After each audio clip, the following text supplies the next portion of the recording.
आज हम जानेंगे रावण के जन्म की वो रहस्यमय कहानी जहाँ एक तपस्वी पिता एक अद्भुत माँ और श्राप से जुड़ा था उसका भाग्य।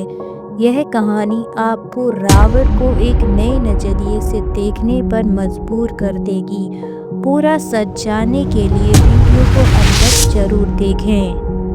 आज हम पार्ट 1 में रावण का जन्म कैसे हुआ जानेंगे और उसके कितने भाई थे, उसकी शादी किससे हुई थी, उसके पास कौन कौन सी शक्तियाँ थी, इन सब के बारे में जानेंगे। और पार्ट 2 में जानेंगे उसके नाम का रहस्य, उसकी असाधारण शक्तियाँ और वो श्राप जिसने उसे अमर नहीं पर अजय बना दिया। यह भाग सच से चौंकाने वाला होगा, तो चैनल पार्ट 2 के लिए कमेंट में यस जरूर बोलें।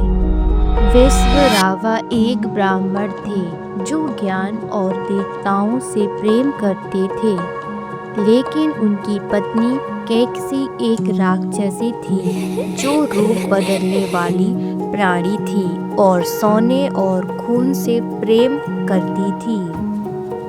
उनका पहला बच्चा एक पुत्र देखने में भयानक था, जिसके 10 सिर और 10 जोड़ी भुजाएं थी। विश्वराव ने अपने पुत्र का नाम 10 ग्रीव रखा, जिसका अर्थ है 10 गर्दन वाला। बाद में उसे रावण यानी गर्जना करने वाला कहा जाने लगा। 10 ग्रीव के जन्म के समय आकाश से रक्त की वर्षा हुई। सियार दहाड़ रहे थे और अन्य क्रूर जानवर राक्षसी माता और उसके बच्चे के चारों ओर अशुभ रूप से चक्कर लगा रहे थे। विश्वा और केकसी के बाद में 3 और बच्चे हुए, 2 लड़के कुंभकर्ण और विभीषण और एक लड़की शूर्पणखा। रावण ब्रह्मा से विनती करता है, इसके बाद क्या होता है। अजय बनने की चाह में 10 ग्रीव ने भगवान ब्रह्मा से प्रार्थना की। उन्होंने 10,000 वर्षों तक उपवास और प्रार्थना की और हर 1000 वर्षों में एक सिर काटकर अग्नि में प्रज्वलित कर दिया। 10 ग्रीव उसका आखिरी सिर काटने ही वाला था कि तभी देवता प्रकट हुए। ब्रह्मा ने कहा, कोई भी वरदान मांगो, देवों और दानवों से, नागों से, गंधर्वों से और से मेरी रक्षा करो। 10 ग्रीव की सूची लंबी होती गई, लेकिन उन्होंने मनुष्यों को शामिल नहीं किया क्योंकि वे उन्हें कमजोर मानते थे। ब्रह्मा ने 10 ग्रीव की प्रार्थना स्वीकार करते हुए उन्हें अमर अमृत का एक पात्र दिया, जिसे उन्होंने अपनी नाभि में छुपा लिया। ब्रह्मा ने 10 ग्रीव के खोए हुए सिरों को भी वापस लौटा दिया। फिर रावण के भाइयों ने ब्रह्मा से विनती की। 10 ग्रीव के भाई विभीषण और कुंभकर्ण ने भी देवताओं से वरदान की प्रार्थना की। विभीषण एक असामान्य राक्षस था, वह धर्म धार्मिकता का सम्मान करता था।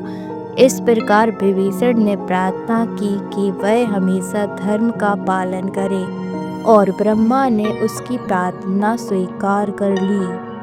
कुंभकर्ण एक विशालकाय राक्षस था और देवता उससे भयभीत रहते थे।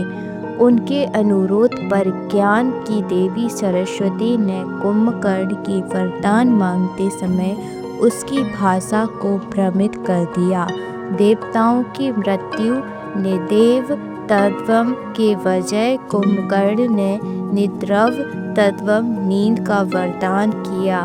परिणाम स्वरूप कुंभकर्ण साल में केवल एक दिन ही जागता था।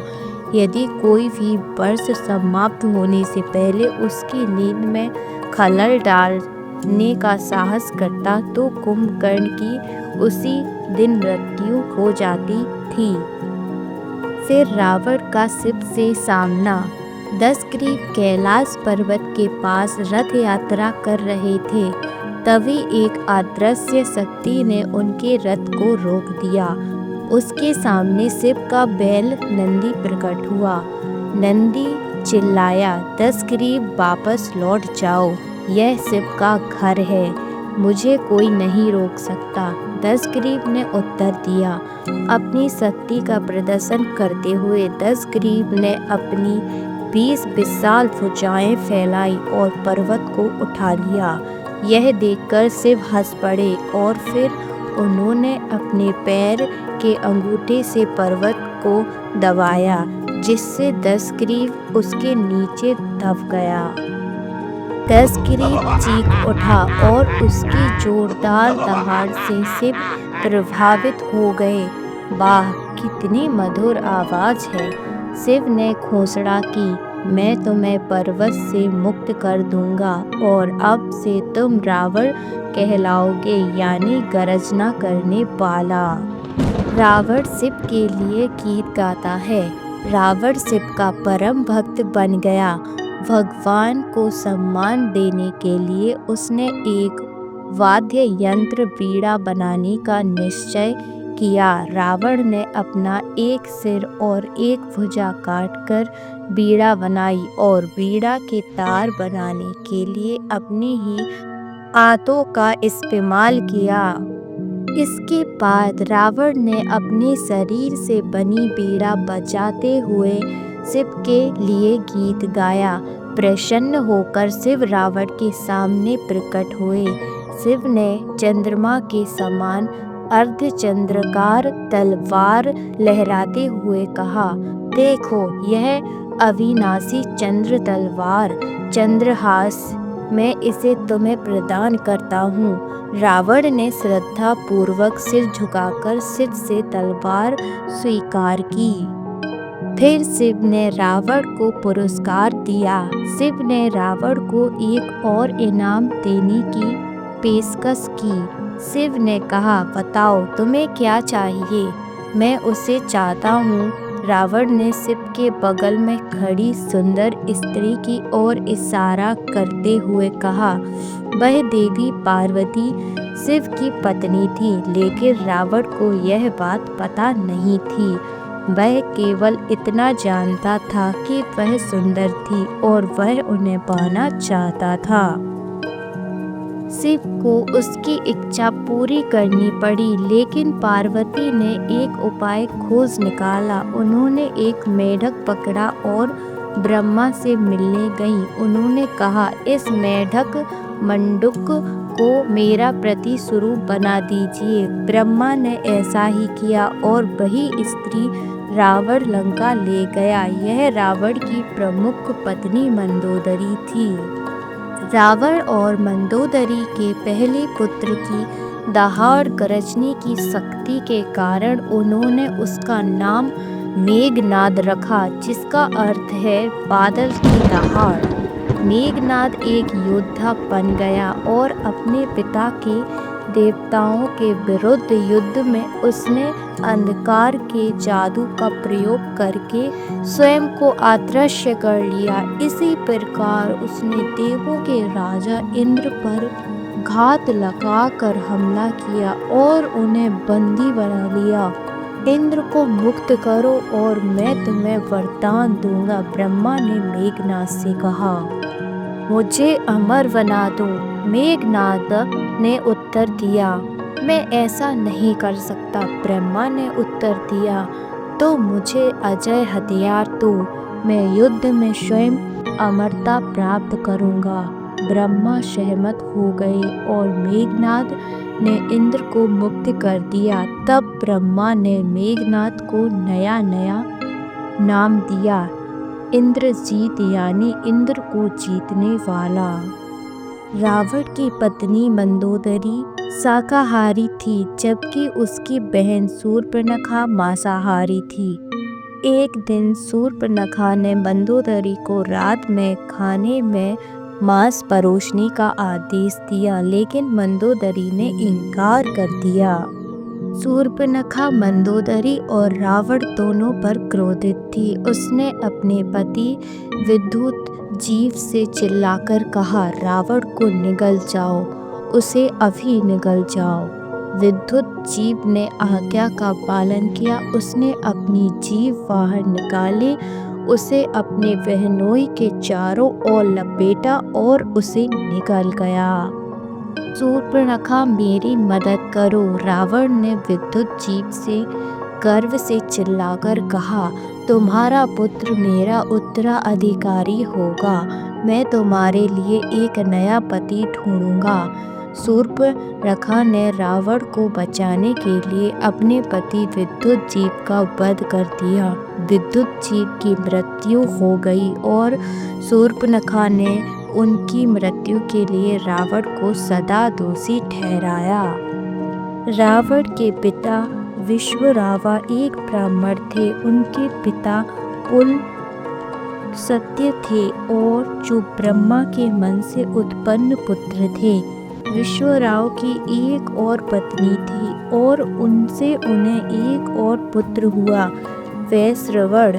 वैश्रवण ने 1000 वर्षों तक तपस्या की, पहले जल पर, फिर वायु पर और फिर कुछ भी ना खाकर जीवन व्यतीत किया। ब्रह्मा ने उन्हें वरदान दिया, मुझे दुनिया का रक्षक बना दो। वैश्रवण ने कहा। ब्रह्मा ने सिर हिलाया। इंद्र पूर्व दिशा की रक्षा करते हैं, वरुण पश्चिम की, यम दक्षिण की, तुम उत्तर दिशा की रक्षा करोगे। तुम कुबेर बनोगे, यक्षों के स्वामी, धन के रक्षक। कुबेर स्वर्ण नगरी लंका में निवास करते थे। बहुत समय पहले वहाँ राक्षस रहते थे, लेकिन देवताओं ने उन्हें भगा दिया था। रावण ने लंका पर कब्जा किया। रावण के नाना सुमाली को हमेशा आशा थी कि रावण लंका के स्वर्ण नगर को पुनः प्राप्त कर लेगा। सुमाली ने आग्रह किया, कुबेर से नगर छीन लो, इससे फिर से राक्षसों का नगर बनने दो, जैसा कि यह बहुत पहले था।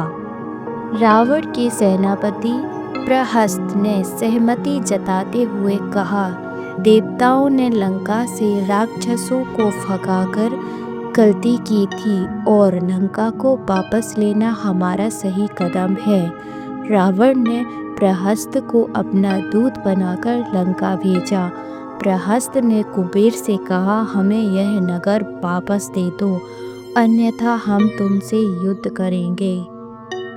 प्रहस्त को आश्चर्य हुआ जब कुबेर ने शहर सौंप दिया। उन्होंने कहा, मैं हिमालय जाऊंगा, मेरे भाई को बता देना कि स्वर्णिम लंका अब उसकी है। तो दोस्तों, इसके आगे बात करेंगे नेक्स्ट पार्ट में। अगर आपने यहाँ तक कहानी सुन ली है तो नेक्स्ट पार्ट के लिए कमेंट में यस जरूर बोलें।